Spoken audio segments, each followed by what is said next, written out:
Сайн байцгаана уу хүүхдүүдээ. Энэ өдрийн мэндийг хүргэе. За 7 дугаар ангийн газар зүүн хичээлийн дасгал ажил номны 1-р хичээл эхлэхэд бэлэн боллоо. Дасгал ажлын ном мөн дэвтэр харандаа шугам балаа бэлдээд хичээлээ эхэлцгээе.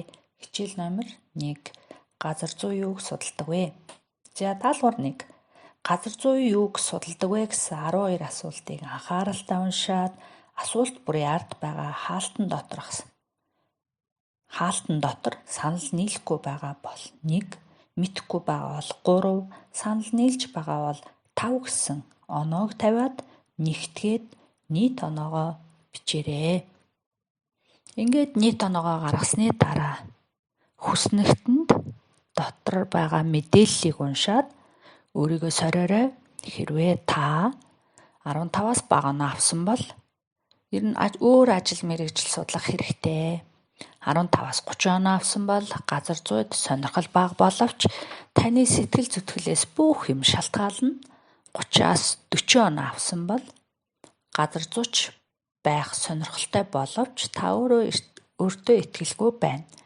40-аас 50 оноо авсан бол газар зүйн холбогдолтой мэргэжлийг сонголтондоо оруулаарай. Хэрвээ 50-аас 60 оноо авсан бол та газар зүйч болох эхний алхмаа аль хэдийнэ тавьчихжээ. За даалгавар 2.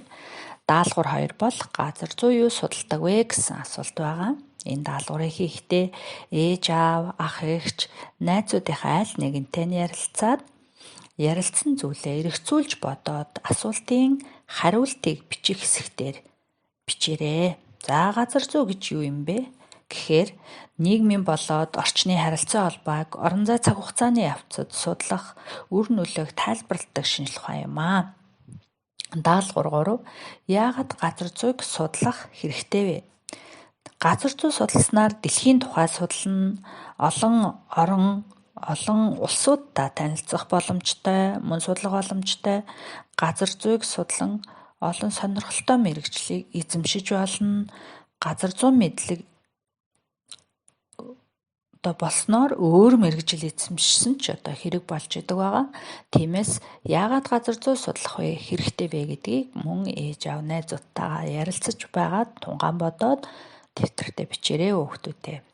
За газар зүйчдийг хэн ажилуулдаг вэ гэдэг хариултыг багш нь та нарт дараах хүснэгтээр бэлтлээ. Үүнийг анхааралтай уншаарай. За үнийг уншиж дууссан бол гэрийн даалгавраа хийхээ мартаоцай. Хаанаас мэдээлэл авах боломжтойг зааж өгсөн хаягаар заавал ороод судлаад үзээрэй хүүхдүүдээ.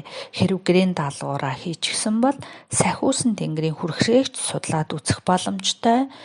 Яаж судлах линкийг нь бас оруулж өгсөн байгаа. За хамгийн гол нь өнөөдрийн хичээлээр юу сурснаа заавал тунгаан бодоорой. Тунгаан бодоод дүгнэлтээ дэвтэртээ бичээрэй. За 2 дугаар хичээл дээр уулзъя. Түр баяртай.